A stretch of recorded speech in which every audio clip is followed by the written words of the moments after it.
हजरत अय्यूब अलैहिस्सलाम भी अल्लाह के नबियों में से एक नबी थे। हजरत अय्यूब अलैहिस्सलाम पैगंबर हजरत इब्राहीम अलैहिस्सलाम के वंश से थे।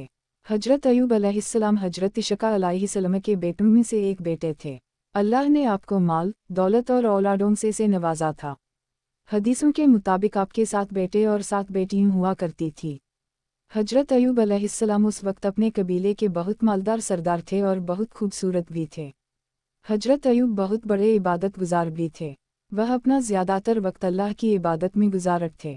आप अपने कबीले में उस वक्त इस तरह मशहूर थे कि जब आप घर से किसी काम के लिए निकलते तब लोग आपके इस्तकबाला के लिए खड़े हो जाते थे। लोग आपकी बड़ी इज्जत करते थे, लेकिन कहते हैं न जब कोई अल्लाह को बड़ा अजीज़ होता है तब अल्लाह भी ऐसे शख्स का इम्तिहान ज़रूर लेता है। ऐसा ही कुछ हजरत अय्यूब अलैहिस्सलाम के साथ भी हुआ। हजरत अय्यूब अलैहिस्सलाम के बीमार होने के बाद क्या हुआ? लिहाजा हुआ कुछ ऐसा कि अचानक हजरत अय्यूब अलैहिस्सलाम का अचानक से सब कुछ बर्बाद हो गया। उनका घर अचानक से गिर गया, जिसमें दब उनकी सारी औलादों की मौत हो गई।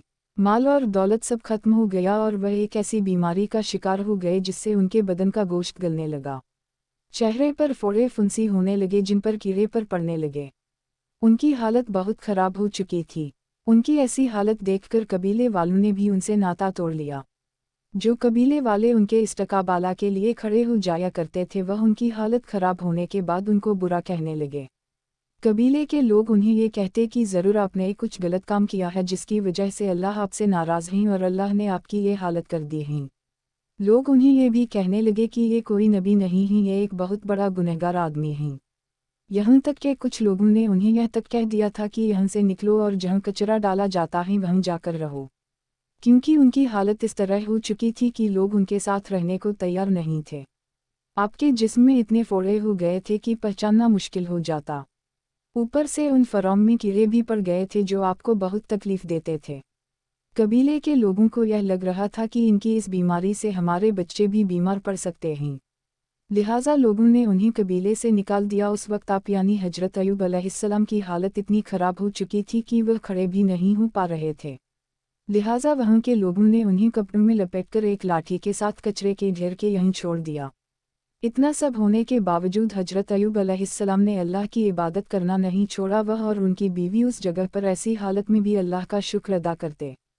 जब खाने की ज़रूरत पड़ती तब उनकी बीवी घरों में जाकर काम करती और जो कुछ पैसा मिलता उससे खाने का इंतज़ाम करती और उसी से उनका इलाज करवाती थी।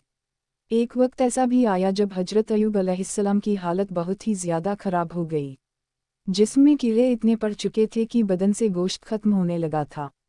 ये देखकर उनकी बीवी ने आपसे फरमाया कि अल्लाह आपको बीमारी से शिफा क्यों नहीं दे रहा? आपने आपकी बीवी से फरमाया कि हम न जाने कितने ही सालों तक खुशहाल रहे, अगर कुछ साल मुसीबत आ गई तो क्या हो गया? अल्लाह हमारा इम्तिहाना ले रहा है और हमें अल्लाह के इस इम्तिहाना को कबूल करना ही और अल्लाह से इस बीमारी की शिफा के लिए तब तक दुआ मांगनी ही जब तक ये बीमारी पूरी तरह से सही नहीं हो जाती। आपके बदन पर जब कीड़े बाहर निकलकर ज़मीन पर गिरते तो आप उन्हें वापस अपने बदन पर रख देते थे और कहते थे कि शायद अल्लाह ने इस कीड़े का राइज़ा मेरे बदन से ही लिखा है। अल्लाह की यही मर्ज़ी है, इसलिए जितना खाना खाना है मेरे जिस्म में जाकर खाओ। हजरत अय्यूब अलैहिस्सलाम कैसे ठीक हुए? आप सोच सकते हैं कि आप में कितनी हिम्मत थी कि इतना होने के बावजूद भी आपने अल्लाह पर यकीन करना नहीं छोड़ा। एक वक्त ऐसा भी आया जब कबीले के लोगों ने हजरत अय्यूब अलैहिस्सलाम की बीवी को भी काम के लिए घर पर बुलाना बंद कर दिया, क्योंकि उनको शक हो गया था कि ये भी उनकी बीमारी हमारे घर लेकर आएगी। ये सब देखकर उनकी बीवी बहुत रोने लगी। आपकी बीवी को इस तरह रोता देख फिर हजरत अय्यूब अलैहिस्सलाम ने अल्लाह से दुआ के लिए हाथ उठाया और कहा कि ए अल्लाह, तुम रहम करने वाला है, अपने बंदे पर रहम फरमा। बस इतना ही कहने के बाद आसमान से एक आवाज़ आई कि ए अय्यूब, अपने पाँव ज़मीन पर मारो, वहाँ से एक चश्मा यानी पानी का फव्वारा निकलेगा। उस फव्वारे का पानी अपने जिस्म पर डाल देना। ऐसा सुनते हैं आप यानी हजरत अय्यूब अलैहिस्सलाम ने अपना पैर ज़मीन पर मारा और उसी वक्त वहाँ से एक पानी का फव्वारा निकाल पड़ा। आपने उसका पानी जैसे ही अपने जिस्म पर डाला तो उसी वक्त आप बिल्कुल सही हो गए। आपकी बीमारी बिल्कुल ख़त्म हो गई और आप फिर से जवान हो गए। सुभान अल्लाह। उस वक्त अल्लाह ने आपके लिए आसमान से सोना भी बरसाया और हजरत अय्यूब अलैहिस्सलाम की बीवी को वापस जवानी बख्श दी। उसके बाद आपकी ज़िंदगी में फिर से माल और दौलत और खुशहाली आ गई और अल्लाह ने आप दोनों को 23 बेटों और 27 बेटियों से नवाजा। بے شک اللہ اپنے بندم پر رحم فرمانے والا ہیں۔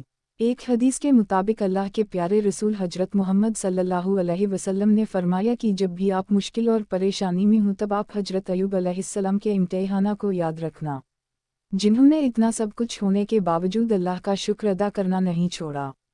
حضرت ایوب علیہ السلام کی بیماری سے شفا کی دعا۔ حدیثوں کے مطابق حضرت ایوب علیہ السلام قریب 18 سالوں تک بیمار رہے۔